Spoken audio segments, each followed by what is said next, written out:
UP Chief Minister Yogi Adityanath conducting a press conference as Modi government completes 1 year of Modi 3.0. या अन्य सभी पवित्र स्थलों के विकास के साथ साथ देश के अंदर महाकाल का महालोक हो, केदारपुरी और बद्रीनाथ धाम जैसे पवित्र धामों के सुंदरीकरण और वहां पर बुनियादी सुविधाओं को सुदृढ़ करने की कार्रवाई हो, ये सभी हम सब ने देखे ही हैं और इन पर निरंतर कार्य हो रहा है। पहली बार आजाद भारत में कार्य हुआ है। सोमनाथ के मंदिर का नया स्वरूप प्रधानमंत्री मोदी जी के विजन का मूर्त रूप है। तो देश के अंदर पहली बार लौह पुरुष सरदार वल्लभ भाई पटेल की दुनिया की सबसे ऊंची प्रतिमा केवड़िया गुजरात में सरदार सरोवर तट पर, नर्मदा जी के तट पर स्थापित होना, यह भारत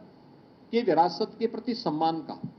बाबा साहब भीमराव अंबेडकर के पंच तीर्थों की स्थापना का कार्य उत्तर प्रदेश के अंदर संत रविदास जी की जन्मभूमि चीर गोवर्धन का विकास, या फिर भगवान राम को हम तक पहुंचा, हम सभी आम जनमानस की मुक्तिदाता के रूप में प्रस्तुत करने वाले महर्षि वाल्मीकि की पावन साधना स्थली लालापुर को के विकास का कार्य हो, ये सभी हम सबको आज वहां पर देखने को, ये सभी कार्य हम सबको देखने को मिल रहा है। देश के अंदर अगर हम देखें तो चाहे वह प्रधानमंत्री संग्रहालय के माध्यम से देश के पूर्व सभी प्रधानमंत्रियों के देश के लिए जीवन और उनके योगदान की निष्पक्ष रूप से प्रदर्शित करने का कार्य हो, या फिर नेताजी सुभाष चंद्र बोस का भारत के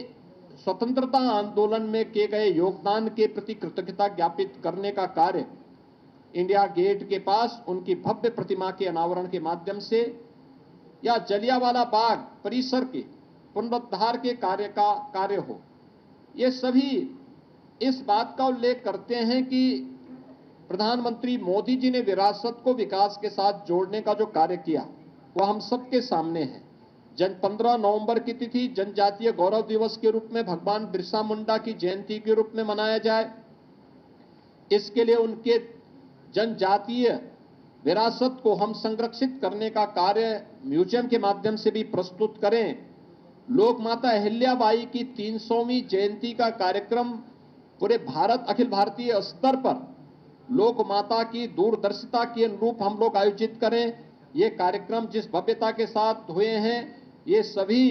आज उन कार्यक्रमों को जोड़ने के कार्यक्रम हैं ही। साथ साथ काशी तमिल संगमम का कार्यक्रम दो सभ्यता और दो संस्कृतियों को आपस में जोड़ करके राष्ट्रीय एकता को, एक भारत श्रेष्ठ भारत की परिकल्पना को साकार करने का कार्यक्रम, यह भी प्रधानमंत्री मोदी जी के नेतृत्व में आज हम सबको देखने को मिल रहा है। मित्रों, 11 वर्ष का प्रधानमंत्री मोदी जी का एक कार्यक्रम,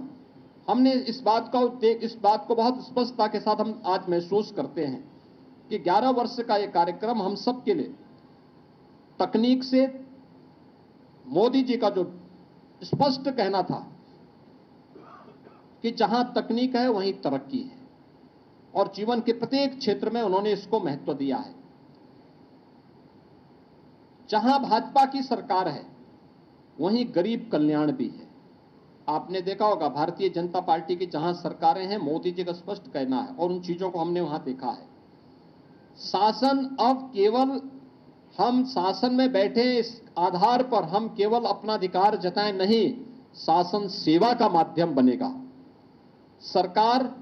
आम जनमानस के साथ सहभागी बनेगी और सुशासन अब संस्कृति के रूप में हमें देखने को मिल रही है। 11 वर्ष के प्रधानमंत्री मोदी जी के शासन काल को हमने इन रूपों में देखा है। 11 वर्ष का यह कार्यकाल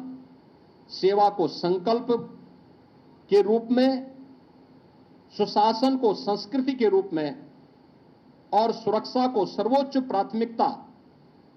देता है। यही है नया भारत,